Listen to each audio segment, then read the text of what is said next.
हमारे घर में हवा अनकही बातों और भारी उम्मीदों से भरी हुई थी। हर कोई अपनी जगह पर चुपचाप बैठा था, जैसे किसी बड़े फैसले का इंतजार कर रहा हो। दीवारों पर सन्नाटा पसरा था और हर सांस में एक अनकहा डर छुपा हुआ था। पापा अपनी आर्मचेयर में बैठे थे। उनकी आंखें एक ऐसे फ्यूचर पर टिकी थीं, जो उन्होंने पहले से ही मेरे लिए प्लान कर रखा था। उनके चेहरे पर चिंता और उम्मीद दोनों की झलक थी, मानो वो मेरे लिए सबसे अच्छा ही सोच रहे हों। लेकिन मेरी खामोशी को समझ नहीं पा रहे थे। मेरे फाइनल ईयर के रिजल्ट्स आ गए थे।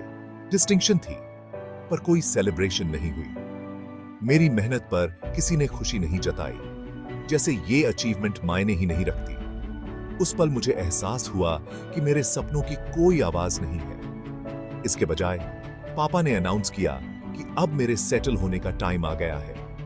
उनकी आवाज में अथॉरिटी थी, जैसे ये फैसला पहले ही हो चुका हो और मुझे बस मानना है।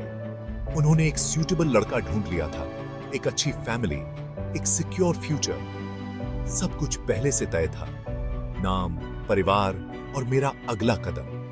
मेरे लिए कोई सवाल या विकल्प नहीं छोड़ा गया था। मेरी मां चुपचाप घूम रही थी। उनकी आंखों में सिंपैथी थी जो वो बोल नहीं पा रही थी। वो मेरी तकलीफ समझती थी, लेकिन खुद भी मजबूर थी, जैसे उनके पास भी कोई रास्ता नहीं था। मुझे ऐसा लगा जैसे मैं इनविजिबल हूं। मेरे सपने मेरे पिता की मर्जी के साए में सिकुड़ रहे थे। घर में सबकी उम्मीदें मेरे इर्द गिर्द घूम रही थीं, लेकिन मेरी अपनी चाहत कहीं खो गई थी।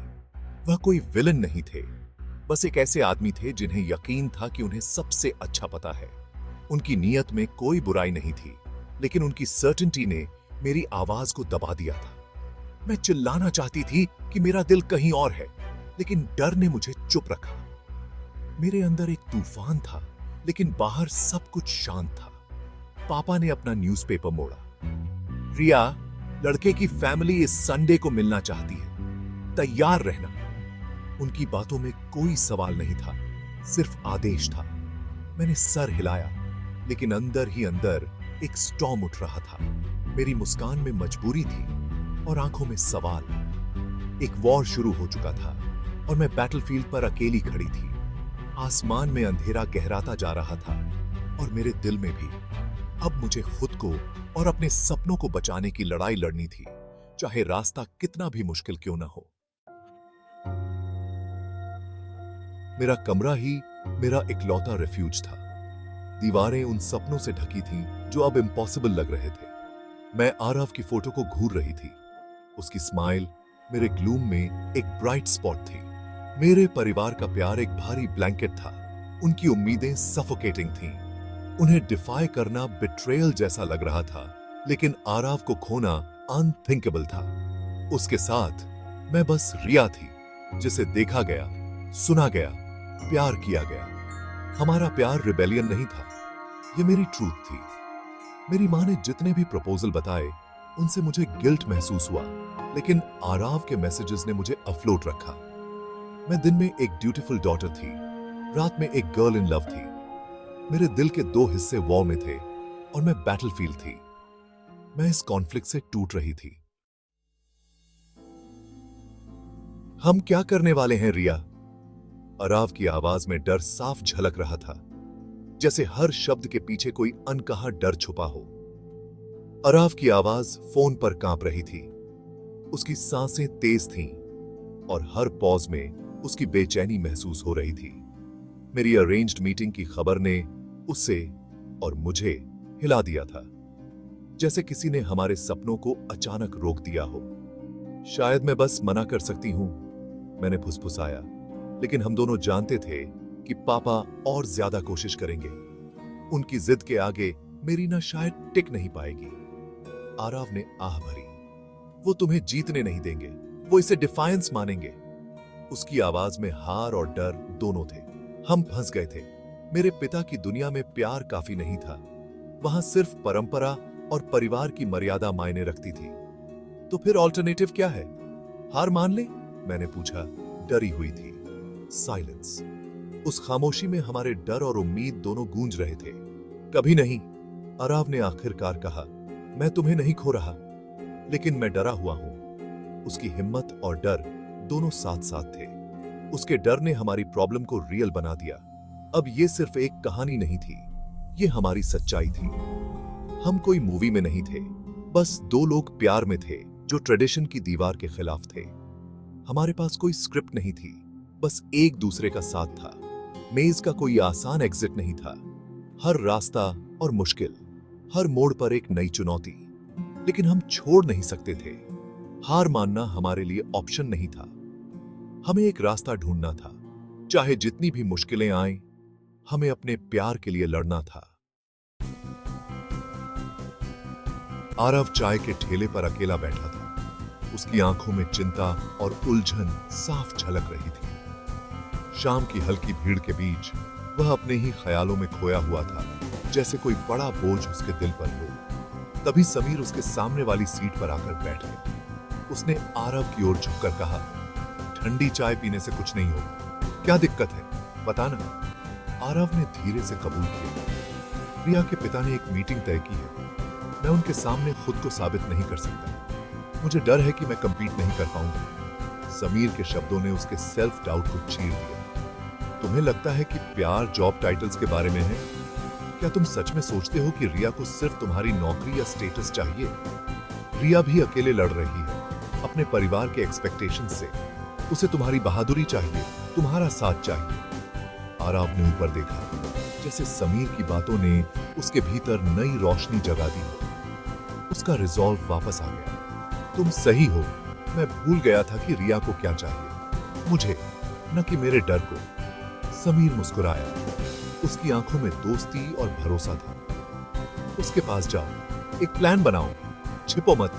अगर तुम पीछे हट गए तो खुद से कभी नजर नहीं मिला पाओगे। आरव ने गहरी सांस ली और सर हिलाया। उसकी आंखों में अब डर की जगह डिटर्मिनेशन थी। दोनों दोस्त उठे और चाय की दुकान से बाहर निकलकर रोशनी में कदम रखा। अब वे अकेले नहीं थे, एक साथ, एक नई शुरुआत के लिए तैयार।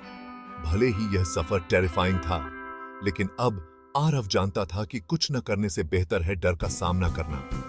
प्यार को करेज चाहिए था, और आरव के भीतर अब वह हिम्मत जाग चुकी थी। आरव अब लड़ने के लिए पूरी तरह तैयार था, अपने प्यार के लिए, अपने सपनों के लिए। उस रात मैं आरव से उसकी छत पर मिली। शहर की रोशनी हमारे नीचे थी। उसने मुझे कसकर गले लगाया। हम दोनों डर और उम्मीद से कांप रहे थे। मैं एक कावड़ था, उसने कबूल किया। लेकिन अब मैं डरना बंद कर रहा हूं। मुझे नहीं पता कि पापा का सामना कैसे करूं, मैंने फुसफुसाया।